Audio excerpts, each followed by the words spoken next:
Welcome to జనం మాట. నేను మీ చంద్ర. రాష్ట్రంలో రాజకీయాలు రసవత్తరంగా కొనసాగుతుంటే జనసేన పరిస్థితి మాత్రం అయోమయంలో ఉంది. ఎందుకు జనసేన పరిస్థితి అయోమయంలో ఉందంటే వైఎస్ఆర్ కాంగ్రెస్ పార్టీ ఎన్నికలకు సిద్ధం అనే భారీ బహిరంగ సభలు ఏర్పాటు చేసి ఇప్పటికే 2 సభలు సక్సెస్ఫుల్ సాధించింది. 3వ సభ కోసం కసరత్తు చేస్తుంది. ఇదే నేపథ్యంలో టీడీపీ కూడా ఎన్నికల ప్రచారంలో ముందుకు దూసుకెళ్తుందని చెప్పొచ్చు. ఒక రకంగా ఒకవైపు అధినాయకుడైన చంద్రబాబు నాయుడు గారు ఒకవైపు వెళ్తుంటే యువ నాయకుడు నారా లోకేష్ గారు వెళ్తున్నారు. అది మరి జనసేన పార్టీ పరిస్థితికి వస్తే టీడీపీ జనసేన పొత్తుతో ముందుకెళ్తుండే. మరి టీడీపీ జనసేన పొత్తుతో ముందుకెళ్తుంటే మరి వీళ్ళ సీట్ల పంపకాలు ఏంది, ఎవరికి ఎన్ని సీట్లు అనేది ఇప్పటికీ ఒక కొలికి రాలేదు. ఈ నేపథ్యంలోనే టీడీపీ జనసేన పొత్తులోకి బీజేపీ కూడా ఎంట్రీ ఇస్తుందని ఒక వార్త అయితే నడుస్తుంది. ఈ వార్తల్లో ఖచ్చితంగా కొంతమంది హరిరాగ జోగాయి కావచ్చు, బీజేపీ వర్షన కావచ్చు, కొన్ని ప్రధాన మీడియా వార్తాపత్రికల్లో మీడియా సంస్థల్లో వచ్చిన వార్తల ప్రకారం టీడీపీ జనసేన బీజేపీ పొత్తు కనుక పెట్టుకుంటే జనసేన పార్టీకి 50 సీట్లు కేటాయించాలి ప్రముఖంగా.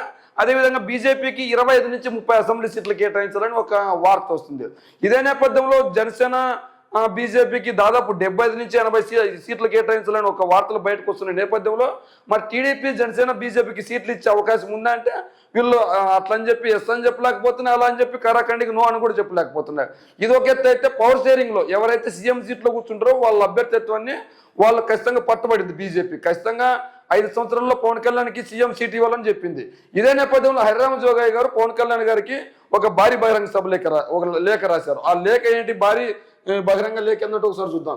పశ్చిమ గోదావరి జిల్లాలో జనసేన తెలుగుదేశం మధ్య అసెంబ్లీ పార్లమెంట్ సీట్ల కేటాయింపు గురించి ఆయన హరిరామ జోగయ్య ఒక విశ్లేషణ చేశారు.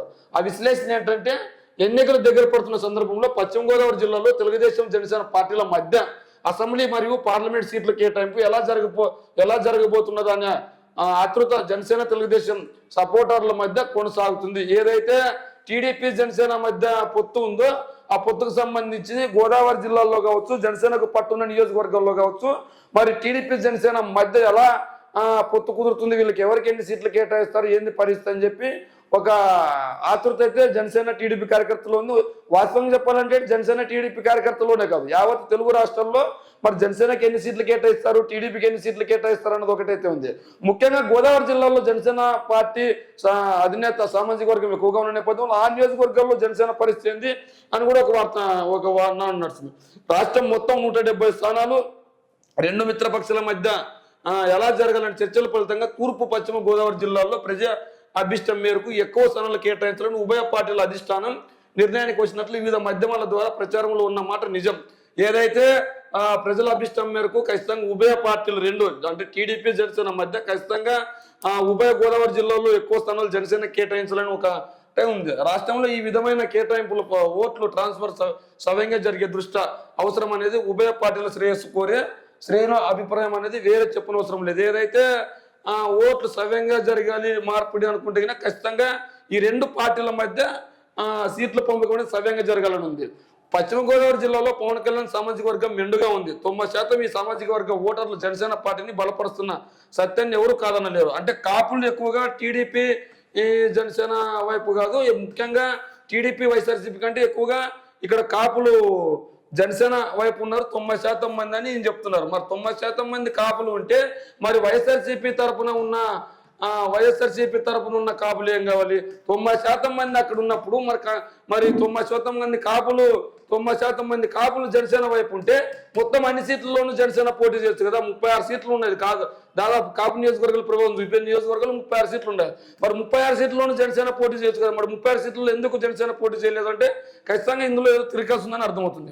పశ్చిమ గోదావరి జిల్లాలో పవన్ కళ్యాణ్ సామాజిక వర్గం మెండుగా ఉంది. 90% ఈ సామాజిక వర్గానికి జనసేన పార్టీని బలపరుస్తున్న సత్యాన్ని ఎవరు కాదనలేరు. జిల్లాలో తెలుగుదేశం అభ్యర్థులు నెగ్గాలన్నా జనసేన ఓట్ల సపోర్టు లేకుండా నెగ్గలేరనేది నిర్వరం. ఈ పరిస్థితిని దృష్టిలో పెట్టుకున్నప్పుడు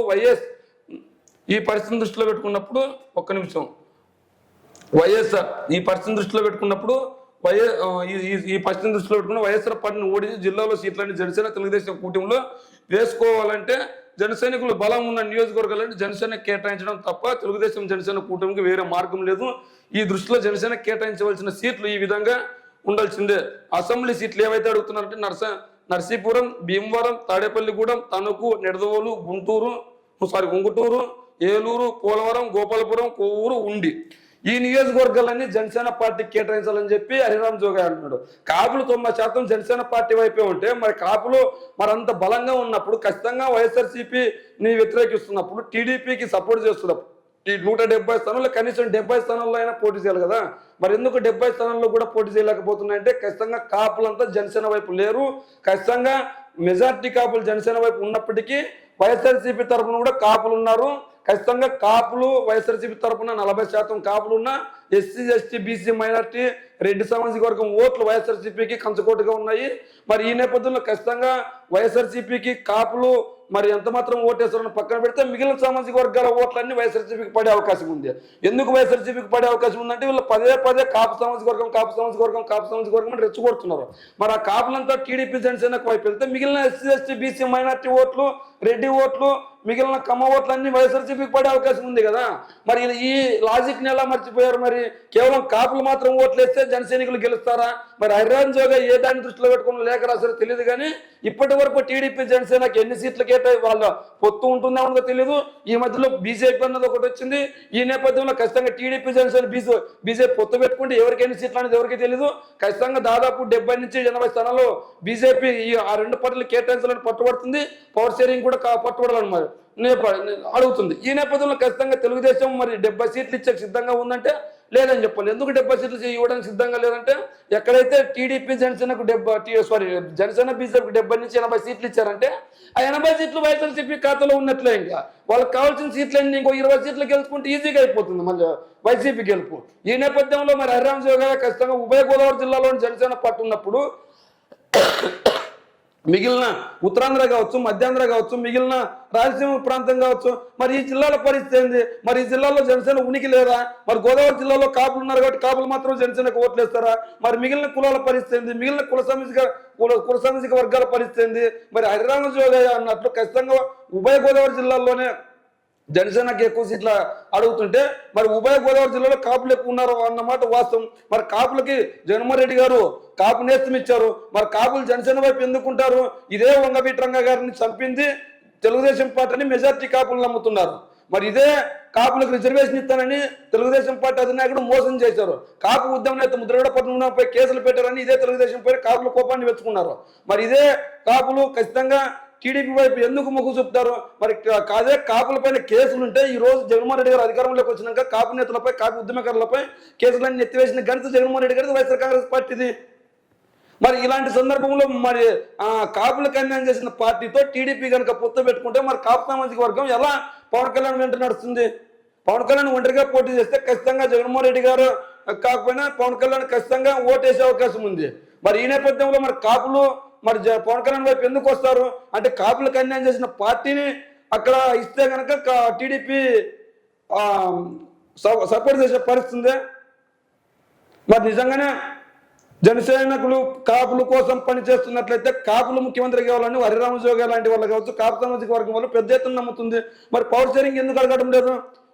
కేవలం పవన్ కళ్యాణ్ కాపు సామాజిక వర్గాన్ని టీడీపీ దగ్గర తాకట్టు పెట్టడానికి ప్రయత్నిస్తున్నారు తప్ప అంతకు మించి ఏం లేదని మనకు అర్థమవుతుంది. ఏదేమైనప్పటికీ కాపులు జనసేన వైపు ఉన్నారా, వైఎస్ఆర్ కాంగ్రెస్ పార్టీ వైపు ఉన్నారా, లేదంటే జనసేన టీడీపీ పొత్తు పెట్టుకుని కాపులు సహకరిస్తే సహకరించరా? మీ కామెంట్ రూపంలో తెలియజేయండి.